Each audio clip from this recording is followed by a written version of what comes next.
It's Friday, so don't forget that. Chapters 4 and 5 are going to be the information that's on that. Lab for this week. The ESSER lab, half of you have done that, and I want to talk about that from answering the question standpoint, okay? And so I asked some questions that ask you to use information that you may think you don't have, okay? But you actually do if you go to the handouts in Campus Web and you scroll down to the Week 8 unit, right? Or if you go to coursework and click on the coursework again, then there are links to the lecture for this chapter. Now, I didn't do the entire chapter in my laboratory video. I skipped part of it, but I'm going to expect you to utilize that, okay? So we're going to go open that up and look at what I'm talking about. Now, for those of you that did lab yesterday, you took spectra, okay?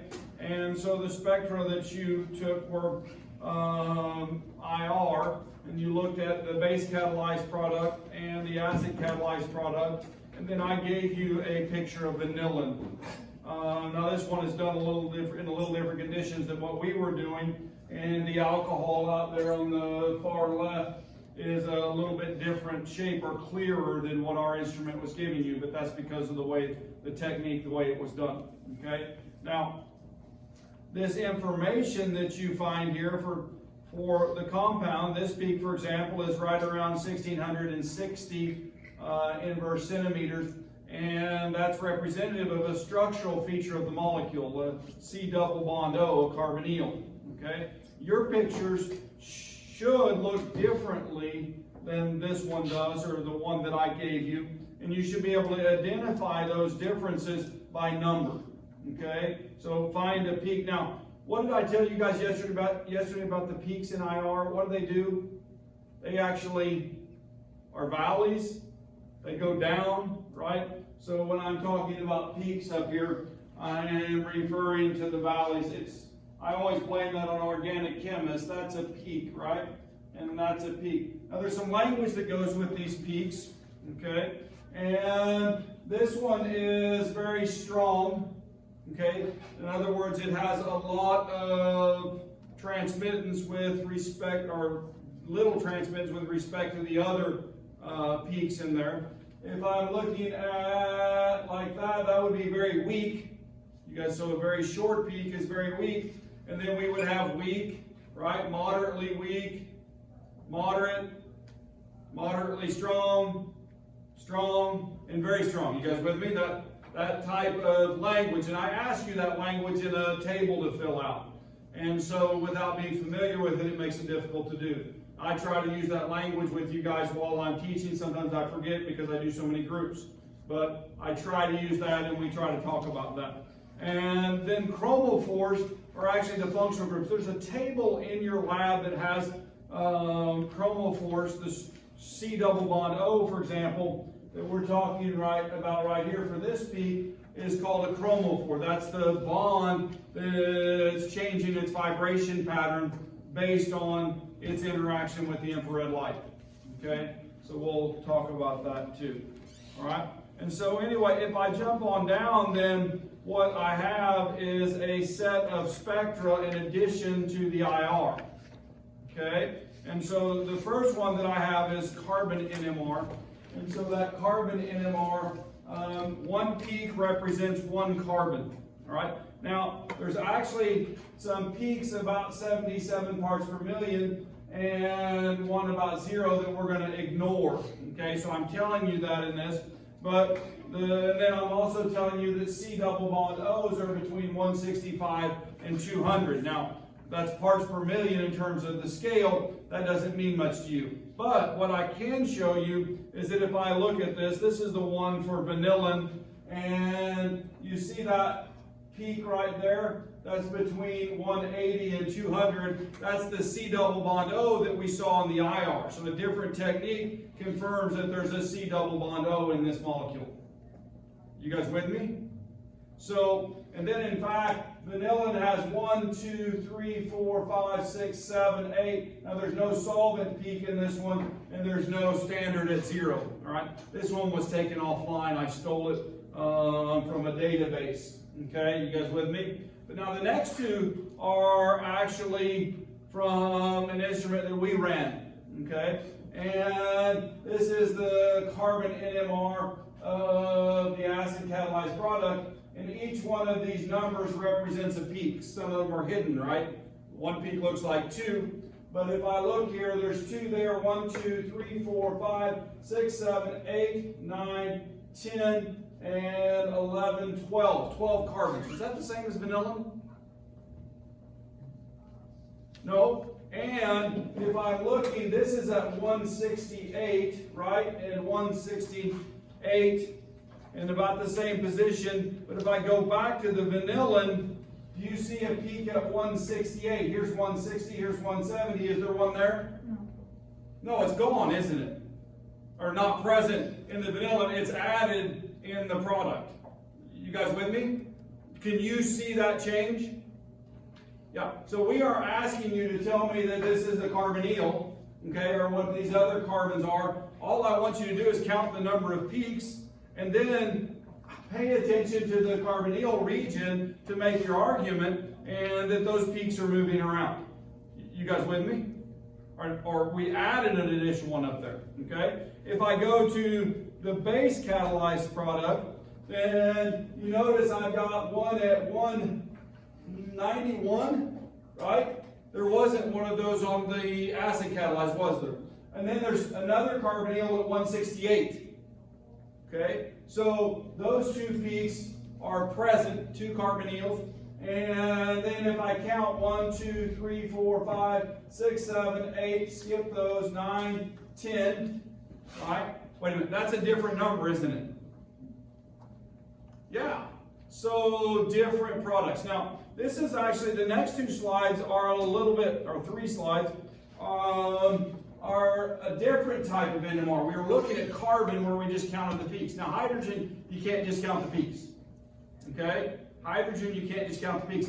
But I did a little bit more interpretation for you. Okay, does that make sense?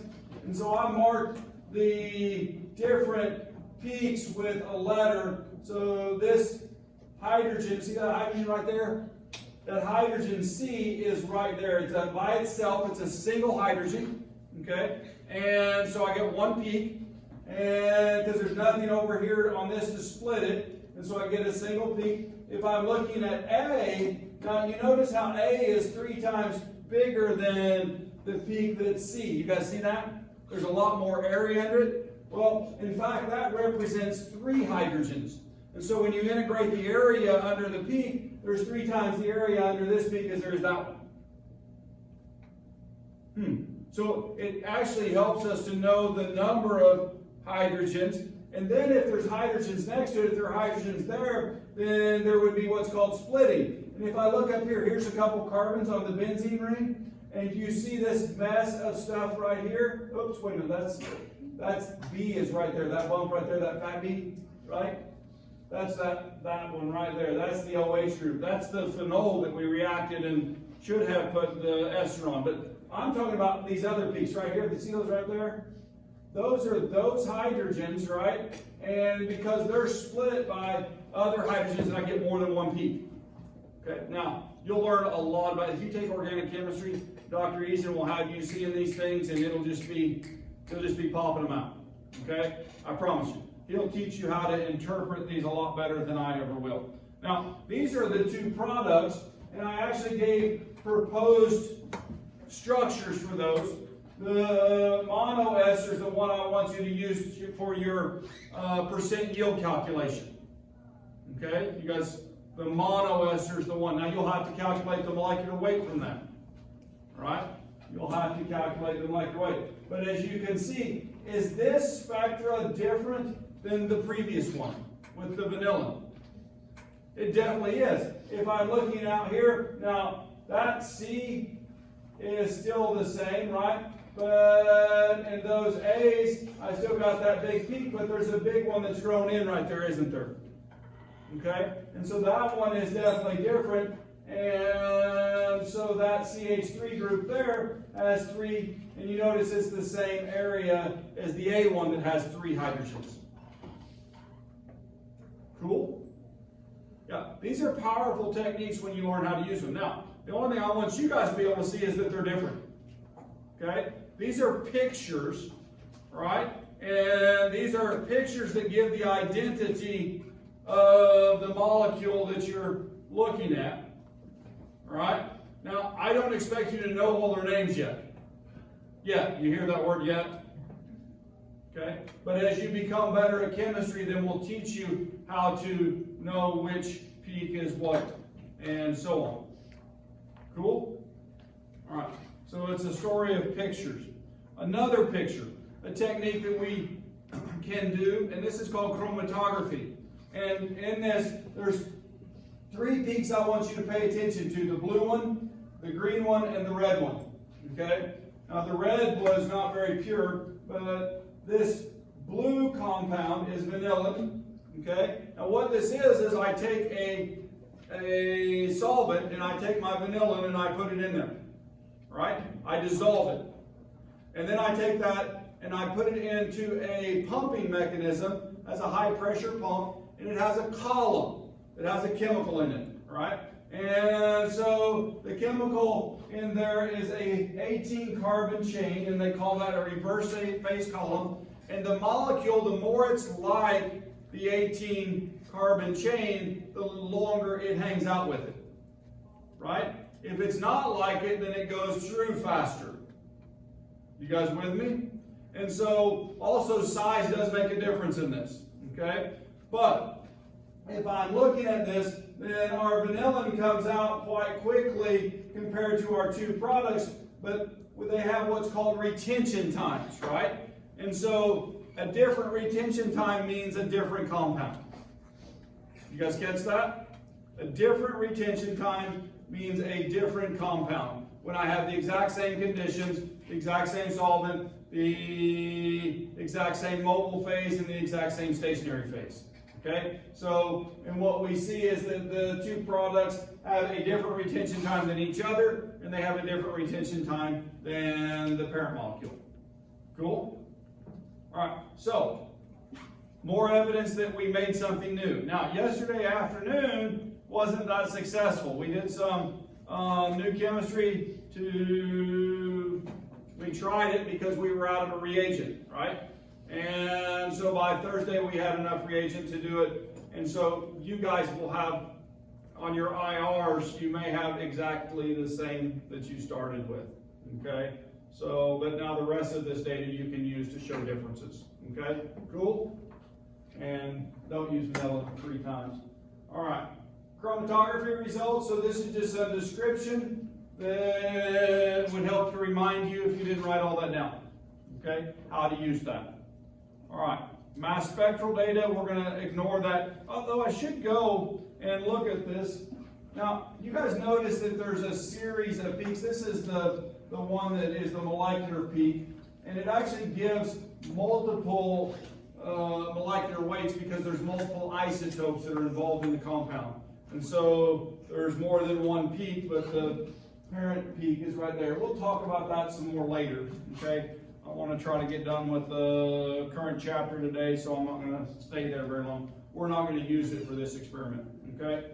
Now, these are the proposed products. I want you to use product 1 labeled here to do the percent yield calculation from, which I've said that a couple of times. That's the monoester form. If you'll notice, then there's a diester there and a monoester here. And so this one underwent a little bit different chemistry. Okay, cool? Yeah. So those are the 2 products. And this is just a slide to summarize what I'm trying to tell you guys is that for the answers and the questions, focus on what changed, right? From vanillin to your new product, and pick those C double bond O's, the carbonyls, to make that decision. And did you make a product? Yes, you can argue that. And how well did it go? What's the percent yield, right? And then are the 2 products the same? and you have evidence, and use numbers to verify that, right? You guys understand what I'm saying?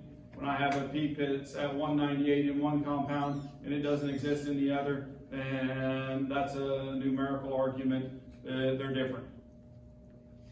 Cool? Supported by evidence. That's what we always want to do. Be sure and discuss things. Don't just give me the evidence. Discuss it in terms of trying to make it this is the structure that we believe the product is this, or this is different than vanillin because of these structural changes based on the IR spectra, the NMR spectra, and chromatography. Right, you guys with me? And then give that specifically. So, cool? Questions? Comments? Does that help? Would have done this on Friday, but I'm not going to be here. Just a reminder. So, it's too quiet today. It's scaring me. All right. Let's try to wrap up chapter 5, and I'd like to get through a couple slides of chapter 6 because it's going to build. Monday in class, I'm going to actually start by doing lab lecture for next week. Okay? And next week, I actually changed the order. If you are the one person in this section that printed your lab handout early for next week, I had you guys doing a titration, and we are not going to do the titration next week. It's actually going to be in 2 weeks. Next week, we're going to do spectroscopy. And so that lab is about using the IR again, and it was because of a conflict with organic and P-Chem because our IR was down for a couple weeks. And so to get our schedules all rearranged, I moved mine up a week, if that makes any sense. And actually on Tuesday morning, we may have to wait a few minutes on physical chemistry to finish. They're doing an exercise with it too. Carol or Dr. Bro thought she could be done in 2 hours. And so then we'll follow that as soon as they're done, okay? Now we also have a UV vis part of the experiment that we can start on, and a molecular modeling, and so we're gonna do that on computer, so we can start with that, and then when the IR freezes or frees up, then we can start doing our IRs after that, okay? What we're gonna do is look at greenhouse gases, okay? With IR, or look at a number of gases, and then some are gonna be greenhouse gases and some aren't. And so we're going to talk about global warming from a perspective that it's natural and it occurs and it's a blessing because it makes the temperature such that we can live here. But we're also going to talk about whether there's an excess and what evidence shows for that. Okay, and so how to interpret that from a scientific perspective. Cool. All right. So that's what we're going to do on Monday. We're going to start with that. So just be aware of that. There won't be a lab quiz next week. Okay. So I'll just take the quiz out and we'll just do the lecture. The reason I want to do the lecture in here is because I want to have a conversation with you about it. Okay? And I can't have that conversation if I'm giving a lecture on a video, and so it's not the same type of interaction. Does that make sense? And so I want to hear your comments, and because it's become a political topic, not a science topic, which is a shame. Okay? So I'll show you why I believe that. Cool? All right. Last time we were working on this question. Yeah. And we got through and we calculated that it would take 25 milliliters of H2SO4 to do this titration. Yeah. And so guess what? Let's do another one. So we have 25 milliliters of sulfuric acid, and it is titrated to the end point with 23.76 milliliters of standardized sodium hydroxide, and its concentration is 0.1037 molar. And the question is, what is the acid's concentration? Now we're going to actually do a standardization of sodium hydroxide in our lab in 2 weeks. Okay, so for that lab, we're actually going to do that process, so maybe it will have more meaning to you after that. I hope so anyway. What are we starting with here to do this calculation? We're going from volume and concentration of A to what? moles of A, and moles of A to moles of B, and then using the moles and the volume of B to find the concentration of B. You guys catch those steps? All right, let's try it.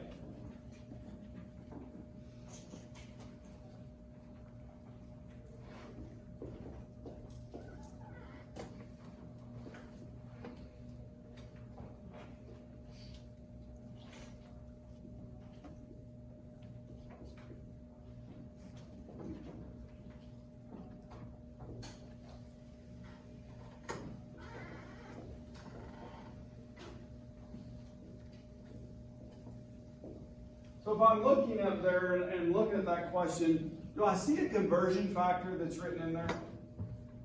You guys see it from that perspective? What's the thing with 2 units and what things have 1 unit? 2 units. For the concentration, right? And so you realize the concentration is your conversion factor to get from volume to moles, right? I'm just trying to build that for those people that are struggling, okay? Just trying to build that. What do I look for? How do I get that set up?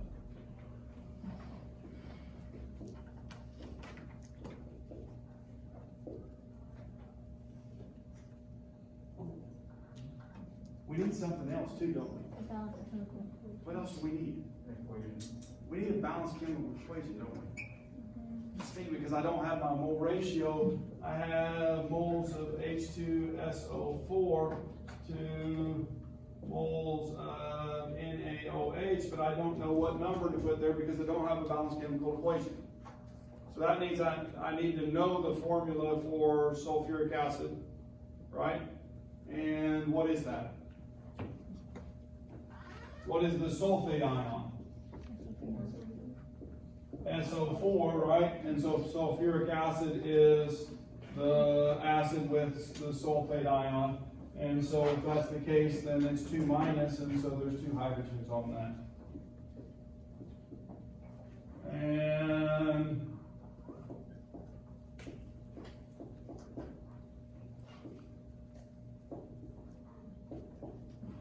what's this going to yield? Sodium sulfate. Did we do this one? Yeah. Did we do this problem? Not All the way this through? problem, but we Okay. had the same formula. We did the same reaction. Na2SO4 aqueous plus 0.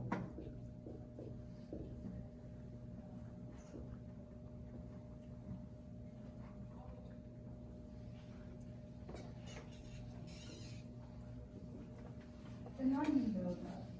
Is it because of the coefficients in front for each?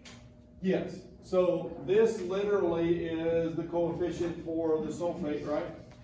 And this is literally the coefficient for the sodium hydroxide. Literally, that's where they come from. That's why you have to have the balanced reaction. Yeah, it makes it easier when you figure that one out.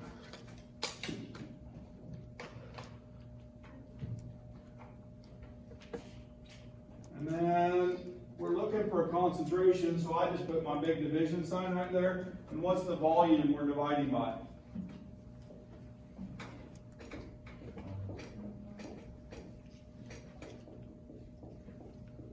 So if I go check units, I've got liters of NaOH going away, I've got moles of NaOH going away, I'm left with moles of sulfuric acid, and then I'm dividing by volume of sulfuric acid, and so my answer is in moles per liter.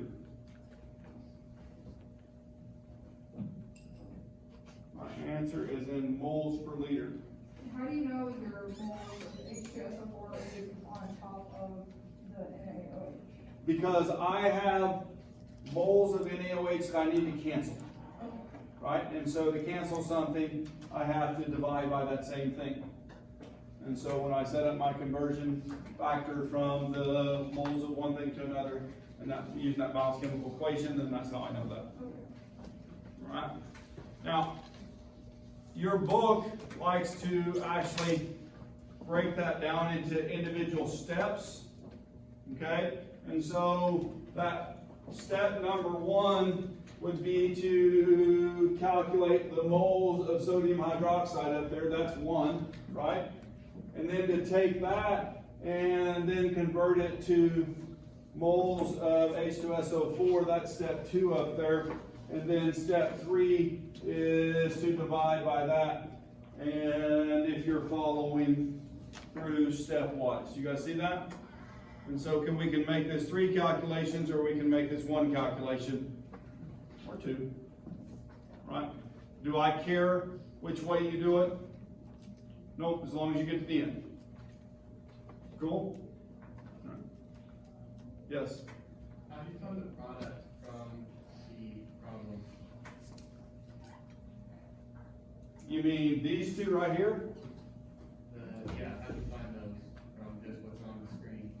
Because it says there's a reaction through titration with NaOH and H2SO4. And so those are my 2 reactants, right? And so I wrote my 2 reactants on the board. This is acid and a base.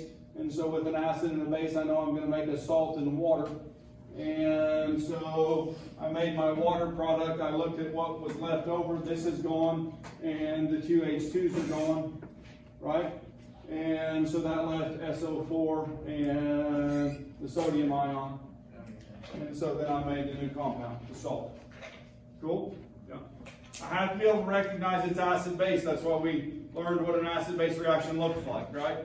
Now we'll revisit this, and there's a full chapter on acids and bases, okay?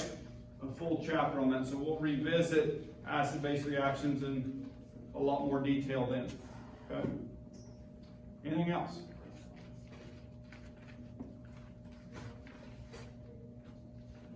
How about this titration? Now, I will acknowledge something.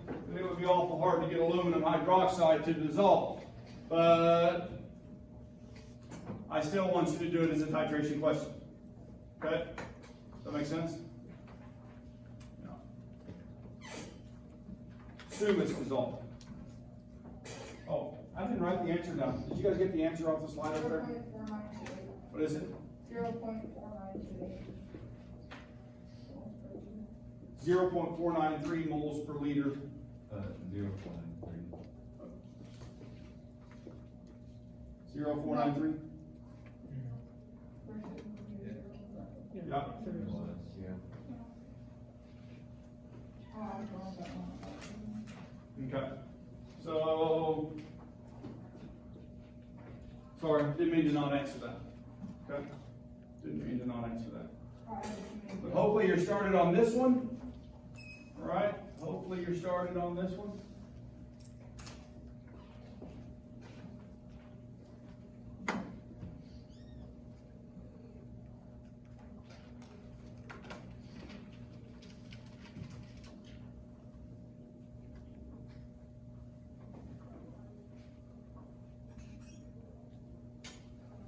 Let's write the balanced equation first. So I forgot to do that last time and did it after.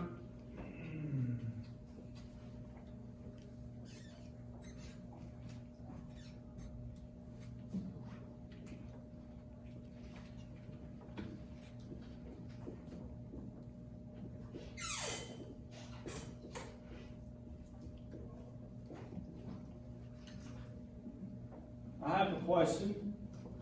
This is the formula for hydrochloric acid, but is this the formula for aluminum hydroxide? No. No, it's not. All right, I want you to be able to catch that. And what's wrong with it? I need 3 OHs. I need 3 OHs because aluminum is plus 3, right? Each OH is minus 1. I did this on purpose. I used this because I wanted a different mole ratio, right, than 1 to 1. And so I picked that as my base. Cool? You guys with me? All right. So product. Figure out your products now. Do your exchange.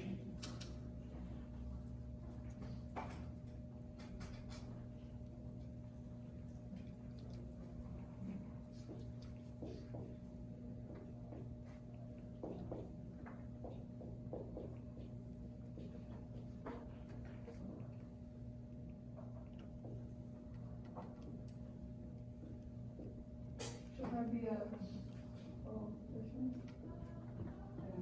And is this compound correct?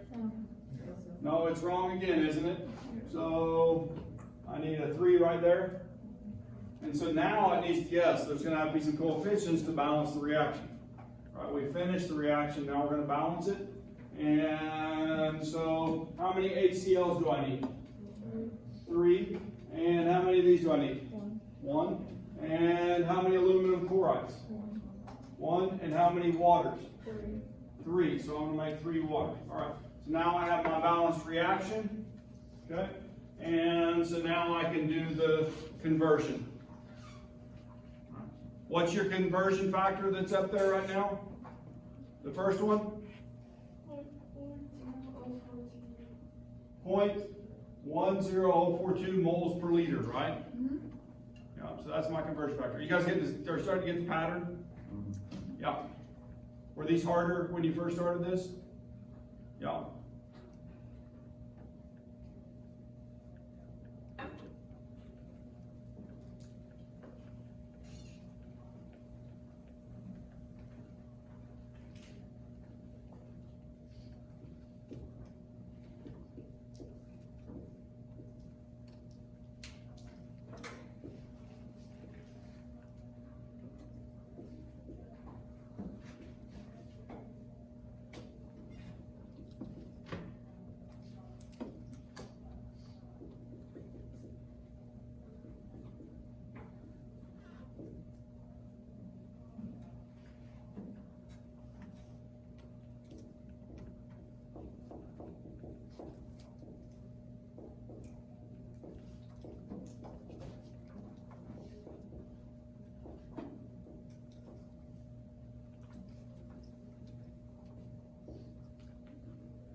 Now, is it possible to write a math problem that the chemistry doesn't work? Why wouldn't this work in terms of a volume relationship with the aluminum hydroxide?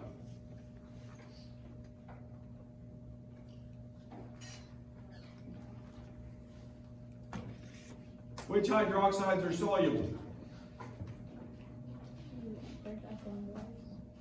The alkali metals and ammonium, right? You catch that? So I can write the equation and everything else. It doesn't mean that it would actually happen in the real world. And that's an example of a problem that's that way. The math is great, so it works for my purpose. Cool? Yeah. You'll see this a lot. So the professor's trying to be creative to get more examples.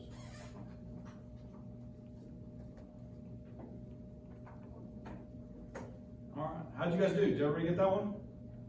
Yeah, everybody tried? Cool. All right, one more time. We'll start there. If you want to go ahead and calculate a different calculation, just to go back and do something that we've already done, and you can practice it from this endpoint. Do first the acid's molarity, and then tell me how many grams of sodium hydroxide were used to do the titration.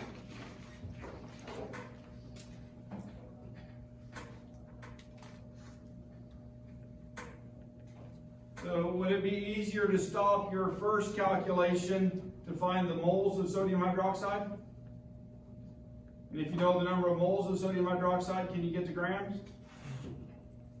So just making a suggestion. I'm gonna let you guys do this one on your own. Is that quick? Okay? Do the first part. We just did 3 of those, so you got the first part. Do that part.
Went ahead and put the balanced equation up there, just a reminder. I know it's in your notes, but.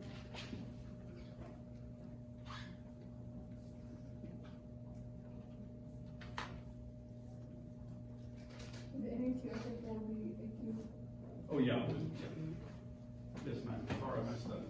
Missed that.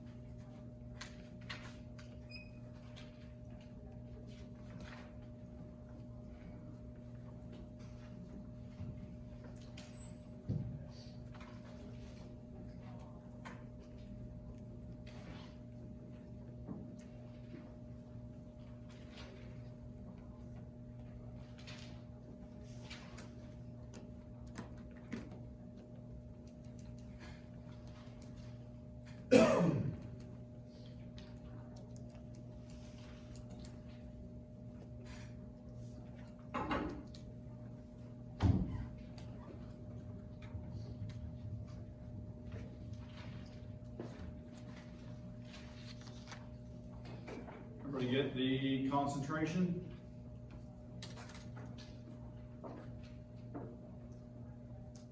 For the sulfuric acid, you want to check it's 0.034.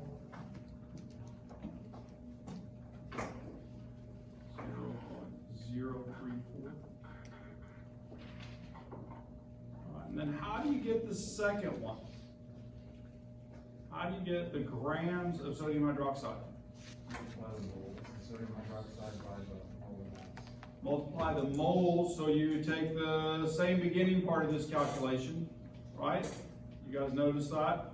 And then you just multiply the moles of sodium hydroxide calculated there times the molecular weight of sodium hydroxide. So you have to calculate that. Try that. How many people got that done? Try that. Oh, before I pull it up, I want you to try on your own. First, find the moles of sodium hydroxide, volume times concentration, and then go directly from there to the molecular weight of sodium hydroxide, and then your answer, grams.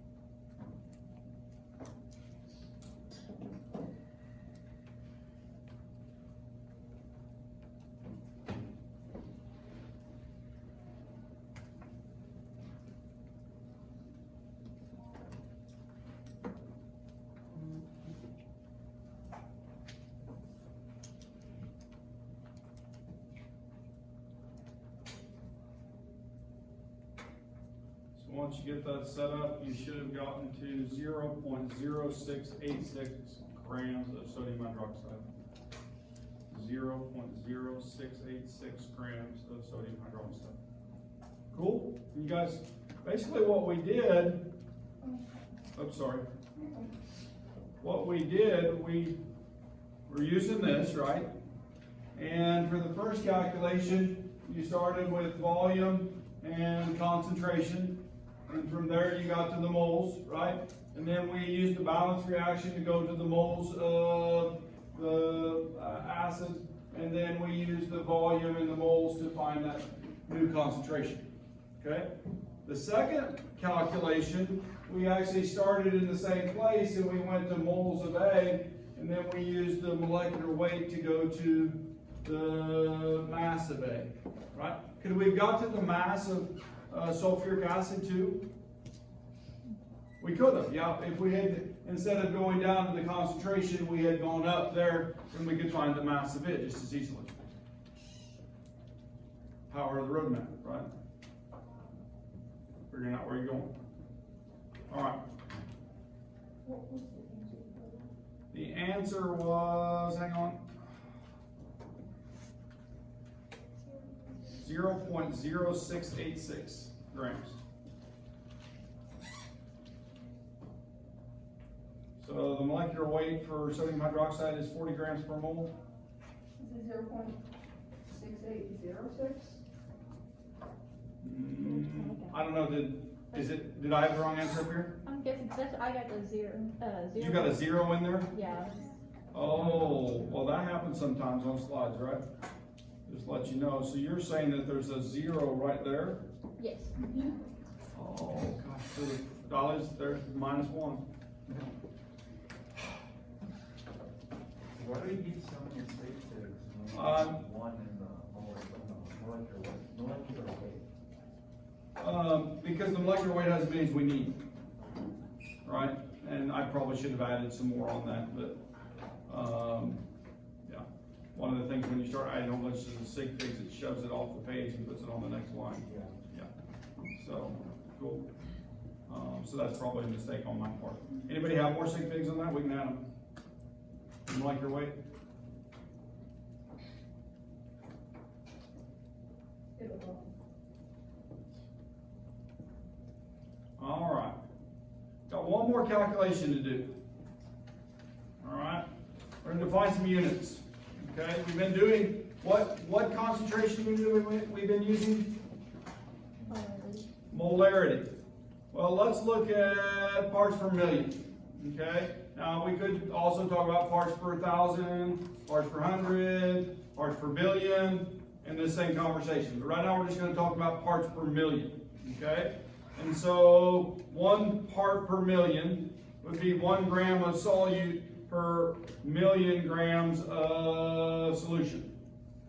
1 gram of solute per million grams of solution.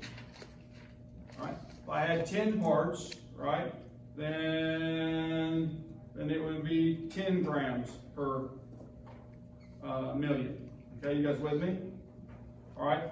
A lot of times I'll use this unit, right? Milligrams of solute per kilogram of solution. There's the same power of 10 difference between those two. 10 to the 6, right? You guys with me? To go from milligram, which is 10 to the -3, to kilogram, which is 10 to the +3. So there's the same number of powers of 10 between the two. Other sources use this definition, all right? And it's in microliters of solute to liter of solution, all right? I prefer this one, all right? Now, there's also another one that happens, all right? And it's actually microgram per liter of solution. Now, I'll talk about that right now. So we're going to do this conversion, okay? So if my solvent is water, what is the density of water? 1 gram per milliliter, right? And so then a kilogram of water would weigh what? Or no, wait, what kilogram? Sorry, I said that wrong. That's not what I meant to say. What would the volume of a kilogram of water be? A liter, 1,000 milliliters, okay? So, yeah, not what I said, what I meant to say, right? So trying to make that connection. And so this is a calculation where we're going to calculate the molarity of a 225 part per million calcium carbonate solution, okay? Now here's another insoluble, but it's a good calculation.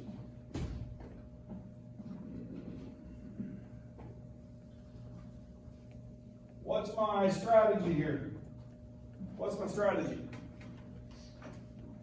Do we want to say we have 225 parts per 1 million parts? Does it work that way? Yeah, it does. So if I say 225 grams to 10 to the 6 grams, you guys get that? Yeah, so I can do it that way. And sometimes people find this easier because we're about to do what's the next thing to get to molarity? If I have the grams of calcium carbonate, what can I get to next?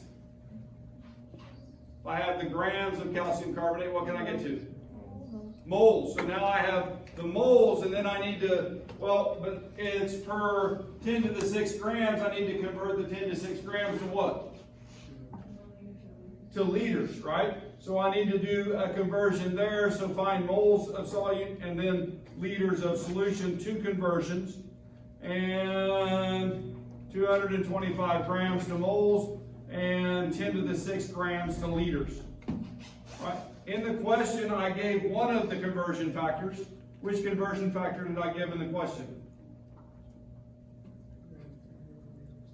The density, so that's grams to milliliters, and then I assume you know that there's 1,000 milliliters to 1 liter. You guys with me?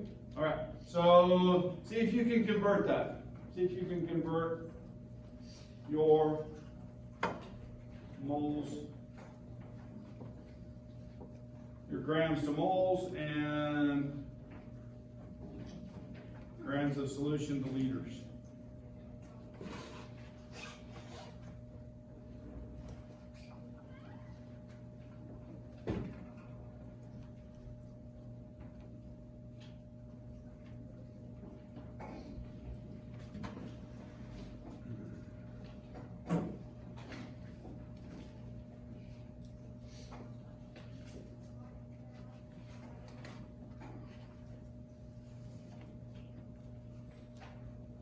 Calcium carbonate has a molecular weight of 100 grams per mole. I'll just give that to you so you don't have to calculate it. 100 grams per mole. You also do this on the board. Do what? You also do this on the board. Oh, I can't.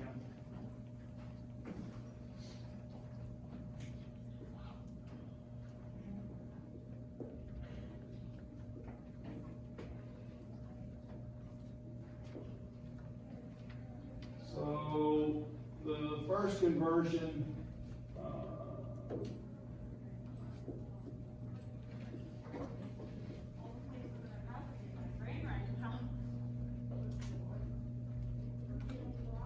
is to use the density, right? We have, I'm trying to convert this grams to liters, okay? So the 1 gram per milliliter, and then the solution right there. And so now my grams of solutions are canceled. I have that in milliliters. So I really need that in liters. So for every